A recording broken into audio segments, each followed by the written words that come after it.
going to read lesson number 7, The Cat. The author is Andrew Patterson. So the cat is really a funny story that any cat lover will appreciate and smile at. Patterson prose is clear, distinct and easy to understand. The Cat is not an example of great literary art. It is just a good entertainment that makes us see how one can try to understand the psychology of a mere animal like a cat. The cat is ever eager to get hold of different types of food from our kitchens. We all know that. And in that story, they have their special love for milk and fish. But sometimes their behavior is really the subject of our attention. For example, when they try to get food, they exploit our weaknesses. They know very well that when there is a guest at the table, he will be served with the best kind of food. So, appealing to the guest, sometimes threatening him or her with its claw, it manages very well to get some food. তাহলে এই স্টোরিটা author Andrew Patterson যেভাবে আমাদেরকে animals like আ cat তাদের ক্যারেক্টার্সগুলোকে distinctly আমাদেরকে বুঝিয়েছেন খুব সুন্দর একটা স্টোরির মধ্যে দিয়ে। আমরা সাধারণত বিড়ালকে মনে করি একটা অলস বুদ্ধিহীন প্রাণী, লিটারালি কিন্তু তা নয়। খেয়াল করবে ওরা কিন্তু আমাদের কিচেনের আশেপাশেই ঘোরাফেরা করে, আর বাড়িতে যদি কোনো গেস্ট আসে তাহলে তো কথাই নেই, সেদিন কিন্তু আর বাড়ির আশেপাশ ছেড়ে ওরা মোটেই নড়াচড়া করার কোনো রকমই টেন্ডেন্সি দেখায় না। আরও একটা জিনিস যেটা হচ্ছে যে in that house it manages very well to get some food in presence of the human beings. ওরা কিন্তু অতিথি যে বাড়িতে এসেছে তার উপস্থিতিতেই কিন্তু খাবার দাবার নিয়ে যেতে মোটেই ভয় পায় না। আরও একটা যেটা বড় ব্যাপার সেটা হচ্ছে they can also find recreations for themselves by passing some time idly. তাহলে according to the author, the cat spends a colorful life than the human being. খুব সুন্দর একটা বর্ণময় কিন্তু জীবনযাপন করে এরা। হ্যাঁ, তাহলে first unit of the story আমরা কিন্তু এটাই দেখলাম। তোমরা স্টোরিটা খুব বাড়িতে ভালো করে ফার্স্ট ইউনিটটা রিডিং করবে। যদি কারোর কোনো অসুবিধা থাকে তারা আমাকে কিন্তু মেসেজ করতে পারো, আমি তাদেরকে সেই জায়গাটা বুঝিয়ে দেব। তোমরা লাইন বাই লাইন এটা পড়ে যাবে। আমার মনে হয় না যে অর্থগুলো বুঝতে কোনো অসুবিধা হবে। যদি কোনো অসুবিধা হয় আমার সাথে কন্ট্যাক্ট করতেই পারো। So the first unit is সেটা হচ্ছে যে এই যে ক্যাটের যে লিটারালি যে ক্যারেক্টার্সগুলো যেটাকে আমরা মনে করতাম একরকম, কিন্তু দেখা যাচ্ছে অ্যাকর্ডিং টু দ্য অথর সেটা নয়, এটা নিয়ে স্টোরিটা। তাহলে আমরা চলে যাচ্ছি আমাদের exercise. So start activity 1। Exercise 1 first দেখো unintelligent, number 2 milk, and number 3 evening. Next number 2. Exercise 2A. Most human beings. Number B. A mouse hole for an hour or two just to keep himself from dying of boredom.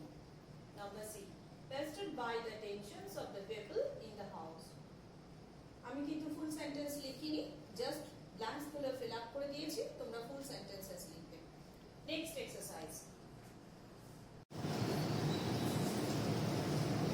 Exercise 3. First, false. Supporting statement. Most people think that the cat is an unintelligent animal, fond of ease and caring little for anything but mice and milk. Number B, false. Supporting statement. He or she is an athlete, an acrobat, and a green fighter. Number C, true. All day long, the cat loafs about the house, takes things easy. তারপর আমি অনেকটা সেন্টেন্সটা লিখে নিই, dot দিয়েছি, of the people in the house. অনেকটা বড় sentence একটু শর্ট ফর্মে করে দিয়েছি। নেক্সট আমরা চলে যাব ইউনিট 2 তে। The story continuous, unit 2। তাহলে সেকেন্ড ইউনিটে আমরা দেখব যে বিড়াল বাড়িতে আসা অতিথির সঙ্গে কেমন ব্যবহার করছে। ফার্স্ট ইউনিটে আমি তোমাদের এটা সম্পর্কে একটুখানি বলেছি, ডিটেলস এবার বলবো। যে বাড়িতে যখন অতিথি এসেছে বা সবাই একসঙ্গে চা খেতে বসেছে, তখন সে কি করে, তার ভাবভঙ্গি এমন যে সেও কিন্তু একটু চায়ের ভাগ পেতে চায়।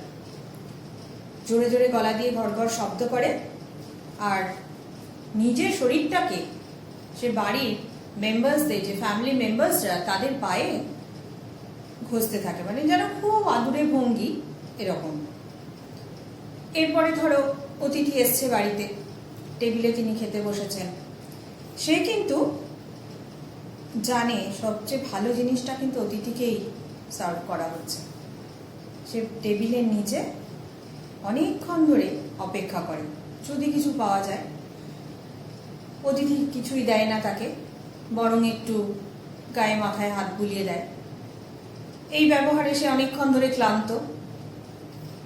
হঠাৎ কি করে, নিজের থাবা দিয়ে, ধারালো নখ দিয়ে কিন্তু অতিথির পায়ে একটু আঁচড়ে দেয়। তখন সেই গেস্টের কি মনে হবে যে এক লাথি মেরে বিড়ালটাকে জানলা দিয়ে বার করে দিই, কিন্তু সে এটা করতে পারে না, ভদ্রতার খাতিরেই করতে পারে না। আর যারা হোস্ট, সেই বাড়ির মেম্বার্সরা, তারা বিড়ালটার বুদ্ধির কি প্রশংসাই না করতে থাকে। দেখো ওর কি বুদ্ধি, দেখেছো, ও নিশ্চয়ই তোমার কাছ থেকে কোনো ভালো কিছু জিনিস পেতে চাইছে। এরপরে যেটা হচ্ছে সেটা হচ্ছে প্রচন্ড রাগ, আর চোখে তো জল এসে গেছে অতিথি ওই আঁচড়ে। সে তখন কি করবে, কিন্তু মজা পেয়েছেন এরকম একটা ভঙ্গি করে তিনি এক টুকরো মাছ নামিয়ে দেন বিড়ালটার দিকে। বিড়ালটা সযত্নে সেটা তুলে নেয়, আর চোখের দৃষ্টিটা সে এমন করে যেন বলতে চাইছে, পরের বার একটু তাড়াতাড়ি দিও, এবার একটু বুঝতে দেরি করলে তো। এরপর একটু ঘর ঘর শব্দ করলো, আর অতিথির জুতোর নাগালের বাইরে গিয়ে বসে সযত্নে এবার সে এই মাছের পিসটা খেতে লাগলো। তাহলে এটাই হলো সেকেন্ড ইউনিটে আমরা দেখলাম যে অ্যানিমালকে আমরা আনইন্টেলিজেন্ট মনে করছি, সে কিন্তু মোটেই তা নয়, যথেষ্ট বুদ্ধি রাখে, অলসও নয়। সে যখন যেমন প্রয়োজন সেই মুহূর্তে কিন্তু সে তার বুদ্ধি প্রয়োগ করছে। Let's come to the activities. Exercise 4, number 1, purse, number 2, amused, and number 3, fish.